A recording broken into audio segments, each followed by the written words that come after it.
After 6 months into the year 2017, the national budget remains hanging. It took National Assembly 4 months to pass, but the fear now is there are over 400 insertions into the budget. Another case of budget padding. And today, the National Assembly raised a letter from the acting president seeking approval for a $1.49 billion loan for 12 states as part of the 2016-2018 external borrowing plan. And that's our focus on the program.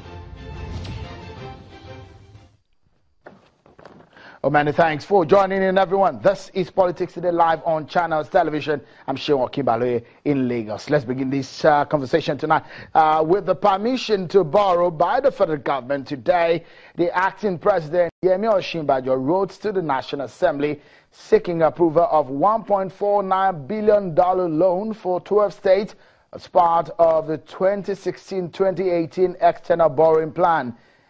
In letters read in both chambers of the National Assembly, the acting president said the approval of the loan by the National Assembly would help the states implement various projects for their citizens. The states include Kaduna, Ogun, Ebonyi, Abia State, Katsina, Jigawa, Kano, Enugu, Plateau, and Ondo states, while the loans will be from the Islamic Development Bank, the French Development Agency, the African Development Bank, and the World Bank assisted project. $1,492,400,000 only. Honorable Speaker, you may wish to know that the request for the separation of the state's projects from the list became imperative in view of the current economic realities in the country and the pressing needs of these states to provide infrastructural and social amenities for their citizens. The total loans for the states being presented for special consideration and approval is USD $1,492,400,000 as listed in paragraph 1 above. Honorable Speaker, it would be highly appreciated if you could kindly give this request an expedited consideration and approval to enable the states meet up with all other effectiveness conditions for the implementation of the projects in their respective states. Well, now let's move to some issues bothers the mind, especially on our national life. Now, deep into the 6th month of the year 2017, and Nigeria has no national budget. It's about 7 months since President Muhammadu Buhari presented the 2017 budget to a joint session of the National Assembly. The budget for almost 20 days now has been with the acting president, Professor Yemi Osinbajo, and is still not signed into law. There are claims that over 400 insertions have been infused into that document. Another case of budget padding? The question is, where is the 2017 budget? Let's take a look at a brief timeline of events on the bill. Now, the sum of 7.28 trillion in the appropriation bill for 2017 was presented to the joint session of the National Assembly for approval. It is tagged the Budget of Recovery and Growth.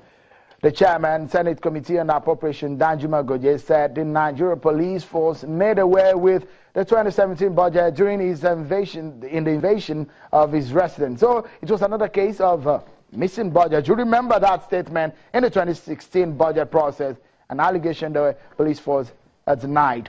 The budget was eventually found, and that allegation died a natural death.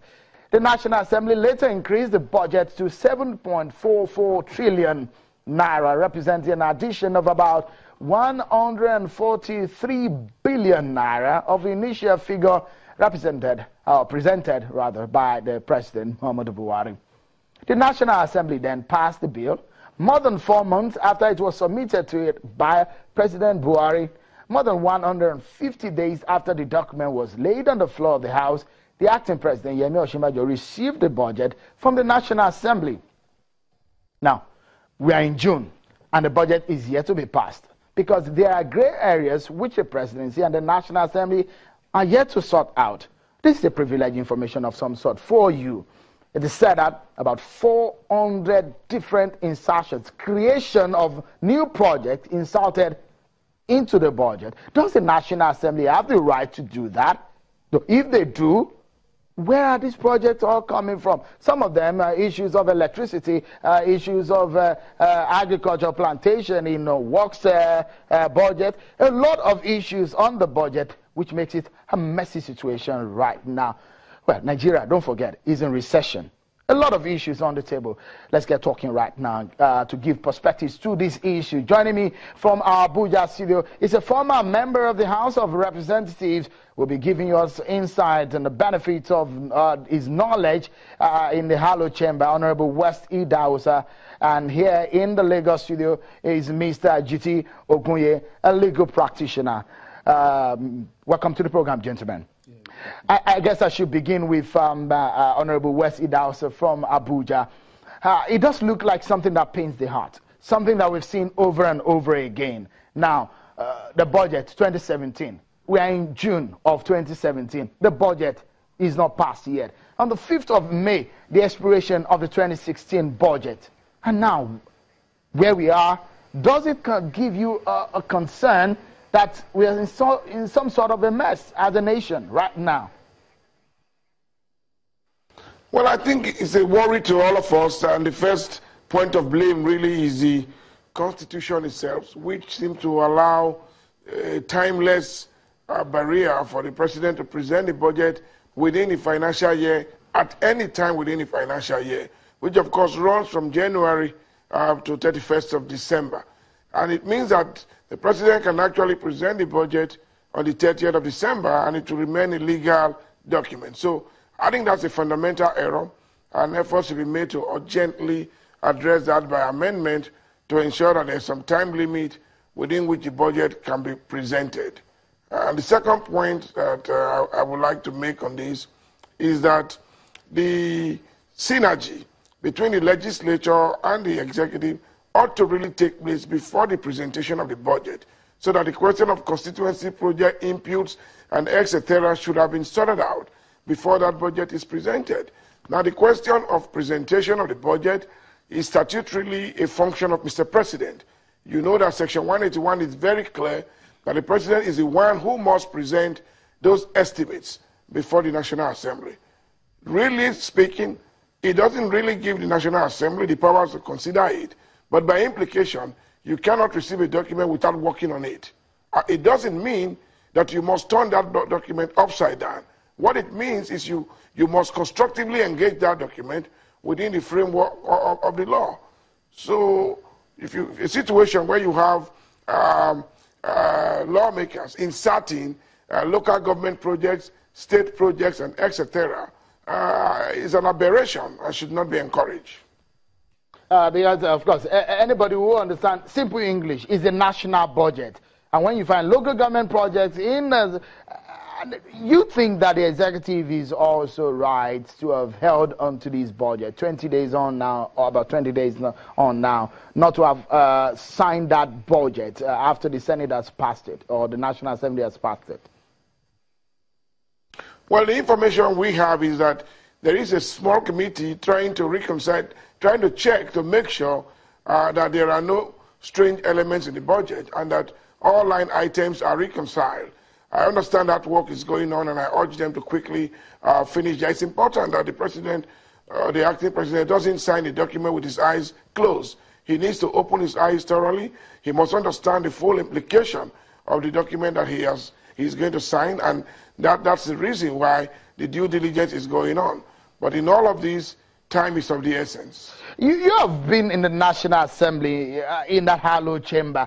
When former President Olusegun Obasanjo did say that National Assembly is a den of thieves, and now we're seeing situation like this. A lot of people did argue that it was perhaps too critical of the National Assembly in the way he referred to them. But with what we hear, that over 400 insertions made into the National Assembly. And it also comes to mind when Honorable Abumimi Jibrin did say that there were senseless insertions, which of course some people attributed as budget padding in the 2016 budget.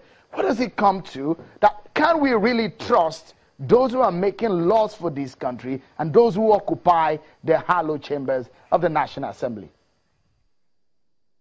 Well, again, you know that place is an all-comers affair. With the greatest respect to the wonderful men and women who make laws for Nigeria, some of them have no business being there, really. And you must understand that the process for consideration is a process that I can describe as work in progress. You must understand that they still haven't got sufficient institutional backup, strong understanding of budgeting process, and strong understanding of the various lines demarcating the extent of jurisdiction of each arm of government. So when they say that the place is a den of thieves, it's not entirely correct. Indeed, may not be correct at all. But I will say is that there is gross requirement to upgrade the standard of members who go there, and there's a need to concentrate more on the process of budget making as a matter of national concern. Honorable Dausa,